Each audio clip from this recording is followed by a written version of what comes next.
Fate type Redline is one of my more favorite Fate properties I've had the pleasure of sitting down and experiencing, though that isn't really saying much considering my limited interaction with the franchise and the Nasuverse as a whole. My only exposure to the franchise is watching Ufotable's adaptations of Unlimited Blade Works and Heaven's Feel, Shaft's adaptation of Last Encore, and A1 Pictures' adaptation of Fate Apocrypha. I've also burned like maybe $100 over 3 years playing Fate Grand Order, only to quit because the main story boss power creep was more than I wanted to keep up with. Unfortunately, I have not had the time or want to dive headfirst into the Fate franchise's very large catalog to find a supreme diamond in the rough that would fit my fancy. Although it may be a bit of recency bias on my part, as it's been years since I've watched or read the other properties I brought up earlier, I do remember them quite vividly. Last Encore is a serviceable experience that made me look into the extraverse. Grand Order was a gacha game experience where I found myself hitting the skip button more than reading actual dialogue. Heaven's Feel is an emotional hype fest with downright gorgeous action sequences, and Unlimited Blade Works was much of the same. Shiro Emiya, or Archer, is my favorite character in the franchise, with a close second being Okada Izo, who,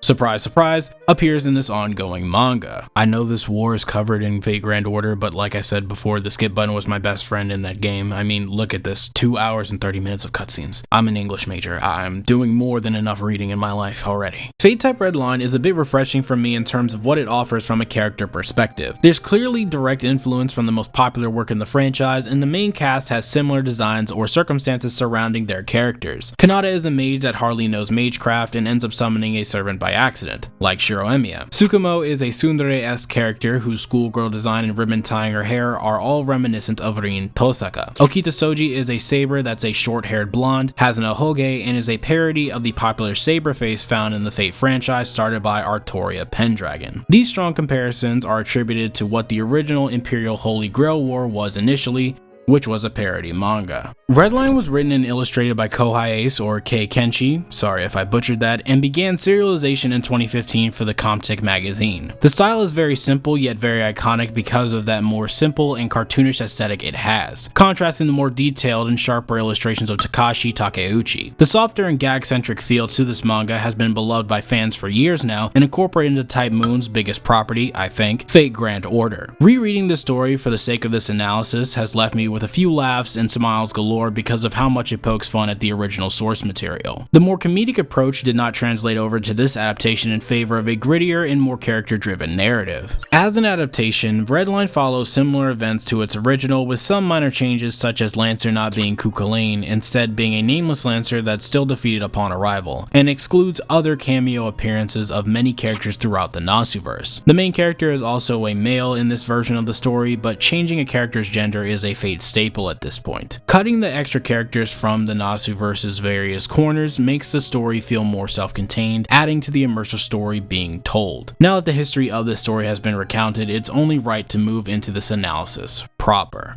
The start of the story introduces Kanada Akagi, a teenager whose only talent in magecraft is slowing down the objects he touches, which has very convenient applications like all other magecraft. From the get-go, his backstory is explained with a line from his father speaking to the fact of mages never being able to achieve happiness, a reference to magi mainly fighting to discover the Holy Grail and the suffering a path like that comes with, a sentiment that is extended to Kanada's grandmother and that is fully understood after Kanada's encounter with a mystic code. Whether or not this is an auxiliary, supreme, or miscellaneous mystic code is left up to the reader, but with the power it possesses, it seems to be a relatively powerful one. When Kanada arrives back in time and the story begins to develop, one thing is clear. He's exactly what he wanted to be. His mindset is that of a normal civilian and is completely separate from the world of magecraft. His father had a clear part in this development of his life, which stands in contrast to the mindset of Shiro Emiya, who was dead set on becoming a hero of justice because of his father. Kanada's mindset towards this war is particularly important because he's an opposite to his servant in Okita Soji when faced with danger. Kanada's impish nature solidifies his inability to adapt to a situation like this. His desire to save people, even those that are quite literally trying to murder him, is admirable but makes no sense. He's a character that's afraid of dying as much as he's afraid of watching others die. While he's useless in a combative sense, his heart burns brightly to contrast the darkness he is submerged in. He offers a more human perspective on the Holy Grail War, serving as to how readers would react given the horrific scenes he's come to know so frequently. Kanada stands as a potential magus who is being exposed to a world he shouldn't have had to ever see. He shares some clear similarities to Shiro Emiya, but their approaches are distinct enough to make them different characters. His human sensibility sensibilities driving him are what makes him a truly compelling character in a world of monsters. He serves as a grounded young man for the two other lead characters in Okita and Tsukumo. Speaking of which, his saber and grandmother during this time are anything but inexperienced with the world Kanada has found himself in, something that Tsukumo highlights quite vividly.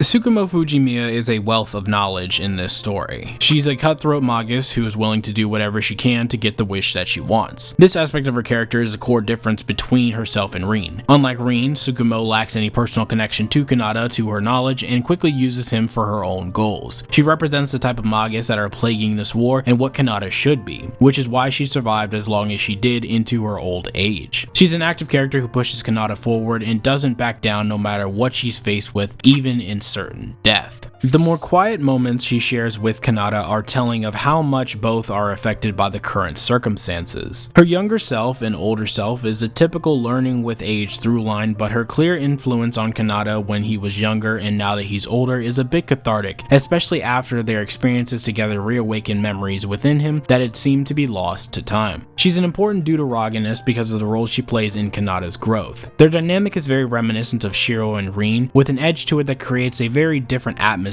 around the characters. They feel more akin to a brother and sister relationship or very distant friends meeting after a long time, as weird as that sounds for a grandma and her grandchild. Still, she offers interesting information about maguses and gives Kanada the motivation to change himself and save his grandmother from a horrible life. Unfortunately, Tsukumo's role pales in comparison to the other female lead, Okita Soji. Okita is this story's double-edged blade, a character who's a ball of complex emotions. She's kind-hearted and soft while simultaneously tainted by her bloodlust and lack of trust for outsiders. This type of character has been exceptionally overdone in many stories, especially in manga and anime where the character archetype is quite popular. However, it has never been done this well in my opinion. Her character's writing feels exceptionally thorough because she's laid out to be both bloodthirsty and kind-hearted simultaneously. A key moment is when she saves Kanada from the Imperial Japanese forces. Her effortless massacre and speech is consistent with the character we saw upon her summon when she defeated Lancer and took on Archer. However, while cleaning Kanada's face, she demonstrates such a seamless transition of faces that it doesn't feel like a joke or gives tonal whiplash. The scene is horrifying for readers and Kanada alike, yet Okita is so used to it. She relishes in her ability to swing her blade to tear apart flesh, so much so that Kanada's decision to ally with another servant is agonizing for her. She had full faith in her ability to win her fight with Ryder despite things being less than stellar regarding her health. Her battle against Assassin furthers the slavish devotion to swing her sword, as she's described as something different from human or simply a husk wielding a blade, and she acts as such. All she's ever needed to be is a blade, a machine made for killing. Yet she's contrasted by her human moments. Whether it be with Kanada or her illness, she is brought back down to earth and understood for her humanity, not simply her monstrous behavior in battle. This dual personality dwelling within Okita pairs well with her original master Tsukumo quite well. Both of them operate as a master and servant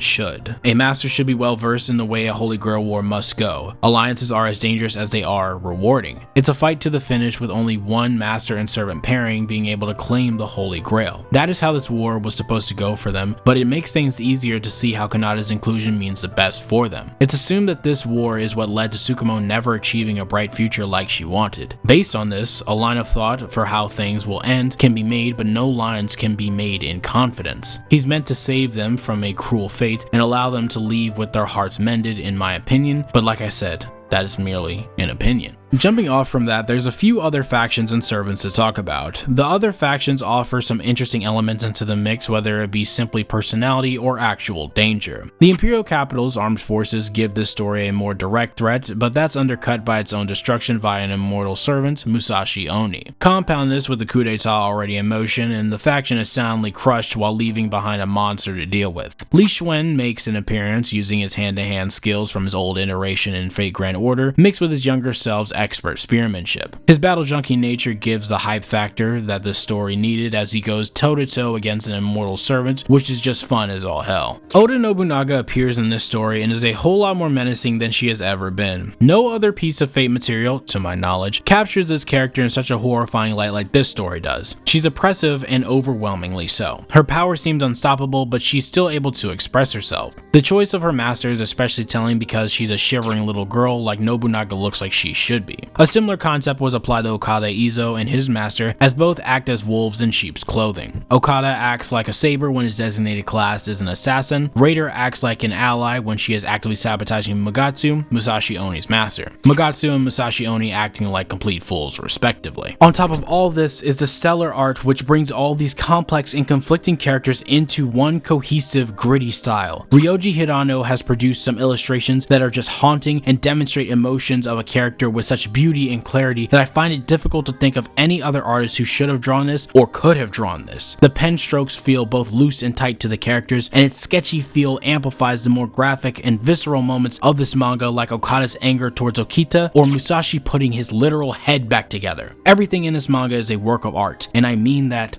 genuinely. Fate type Redline is a sound read not only because of its characters, but the world and fights that happen because of them. All of this creates an experience with the Fate series that I've enjoyed right next to my favorite works, Unlimited Blade Works and Heaven's Feel. All in all, I implore you all to read it, or if you have, read it again. Thank you all so much for watching. Please stay safe out there and have yourselves a damn good one. I'll see you all next time.